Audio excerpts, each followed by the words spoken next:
All right, so you've got your eye on a 2026 Ford Bronco Sport. Great choice. But man, with all the different versions out there, figuring out which one to get can be tricky. It's kind of like trying to find the right trail without a map. Well, that's exactly what we're going to do today. We're going to break down the whole lineup, every trim, every package, to help you find the absolute perfect one for you. Let's get into it. I mean, just look at this thing. Ford is giving us so many options for 2026, you know? You can go for something that's great for just driving around town, or you can get a beast that's ready to climb a mountain. And having all those choices is awesome, but it also means you got to make a choice. Don't sweat it, though. We're going to walk through this whole thing together. And that really is the million-dollar question, right? 4 trims, a bunch of different packages. Which one is yours? Are you mostly just driving to work and back? Or are you the type who's packing up every weekend to go camping? Maybe you're looking for something that can handle some seriously tough trails. We're going to lay out all the facts so you can figure that out. Okay, so here's how we're going to tackle this. We'll start with a quick look at the whole lineup, then dig into the 4 main trims. We'll check out the upgrade packages, and then get into that big Outer Banks versus Badlands showdown. We'll also cover what's changed for 2026, and then wrap it all up by helping you pick your ride. All right, Section 1, meet the 2026 Bronco Sport. Now for 2026, Ford didn't completely reinvent the wheel here. The lineup's going to feel pretty familiar if you've looked at them before. But, and this is a big but, the devil's in the details, and that's where things get fun. Okay, let's talk about the 4 core trims. Think of these as your starting point. Each one has its own vibe, its own personality. You've got the Big Bend, the Heritage, the Outer Banks, and the Big Kahuna, the Badlands. This chart really breaks it down nicely. So right off the bat, you can see the first 3 trims, Big Bend, Heritage, Outer Banks, they all run on the same 1.5-liter engine. But the Badlands, that's where you get the big upgrade to the 2.0-liter. But here's something kind of interesting. Check out the cargo space. The Badlands has a little bit less, and you might be wondering why. Well, it's because it's hiding some serious off-road gear under there. A heavy-duty rear drive unit that eats up a little space but gives you way more grip when you're off the pavement. It's a trade-off for sure, but one that's totally worth it if you need the capability. Let's start with the Big Bend. You can think of this one as the Swiss Army knife of the lineup. It's the perfect all-arounder, you know? Great for getting to work, great for getting out of town on the weekend.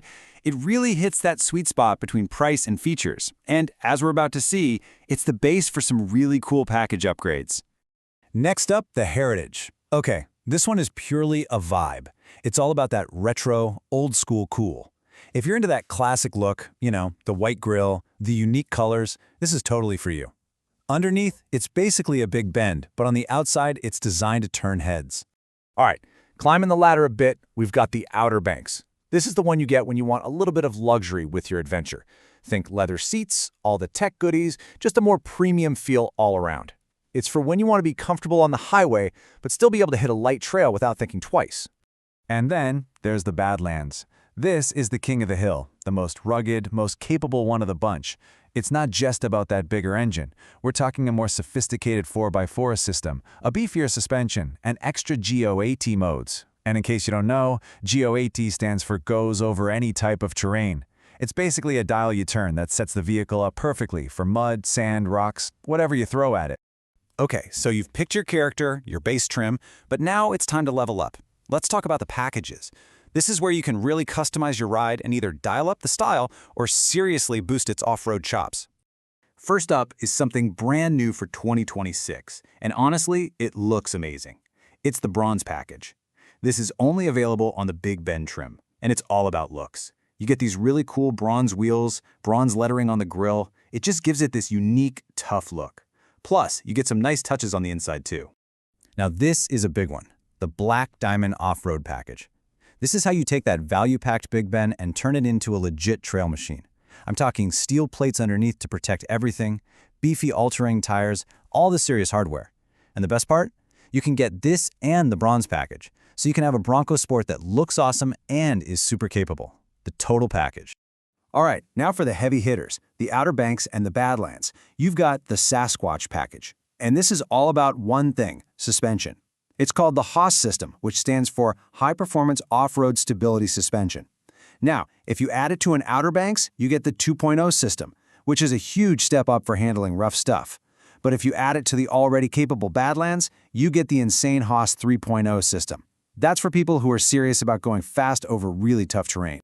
Okay, this brings us to what's probably the biggest debate for anyone looking at the higher-end Bronco Sports, Outer Banks versus Badlands, comfort versus capability.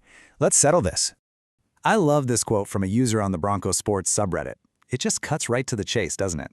If your primary use is a commuter, get the Outer Banks. If you intend to play in the dirt, get the Badlands. I mean, they nailed it. That's really what it all boils down to. How much time are you really going to spend off-road? So let's really put them head-to-head. The first thing that jumps out is the power, right? The Badlands has 70 more horsepower. That's a huge difference you'll feel every time you hit the gas. But it goes deeper. The Outer Banks is tuned for comfort. The Badlands is tuned for capability. With better suspension right out of the box, those extra GOT modes for rock crawling, and that smarter four-wheel drive system. It really is a choice between a comfortable, stylish SUV and a purpose-built adventure machine. And hey, let's not forget about towing. If you need to pull anything, this number matters. The Badlands can tow 2,700 pounds. To put that in perspective, that's 500 pounds more than any other Bronco Sport. So if you've got a small boat, a trailer, or a pop-up camper, the Badlands is really the only choice. Okay, let's talk about what's different for 2026. This is super important if you've been looking at older models, because Ford changed a few things. And yeah, we've got some good news and some not so good news. All right, let's just get the bad news out of the way. Some stuff is gone for 2026. Yeah, it's kind of a bummer. Little convenience features like the wireless charging pad and the automatic wipers, they've been removed. That big, beautiful 12-inch screen behind the steering wheel, now you only get that on the Badlands or with the Sasquatch Package. And some of the gear that used to come standard with the Black Diamond package, you now have to pay extra for. But hey, it's not all takeaways. Ford added some cool stuff too. We've got 2 new colors, Orange Fury and Space White, which look fantastic. We already talked about that awesome new bronze package for the Big Bend. And there are some new options you can get right from the dealer, like a built-in safe. Plus, you get a year of Ford's new connectivity service, which means you get a Wi-Fi hotspot in your car. That's pretty cool. All right, we've gone through all the trims, all the packages, all the nitty-gritty details. So now, let's put it all together and figure out which one of these is the right Bronco Sport for you. Let's make this super simple. If you're the daily commuter, just stick with the Big Bend or the Outer Banks. Easy. If you're the weekend camper, you're hitting state parks, going down some dirt roads, that Big Bend with the Black Diamond package is the absolute sweet spot. Now, if you're the stylish explorer, you want to look good but also have some real capability, the Outer Banks with the Sasquatch package is perfect. And finally, for the hardcore off-roader, if you want the best of the best, there's no question. It's the Badlands with the Sasquatch package. At the end of the day, there's no single best Bronco Sport. The best one is the one that's going to fit what you do. So now that you've seen everything that 2026 lineup has to offer, you've just got to ask yourself, what kind of adventurer are you?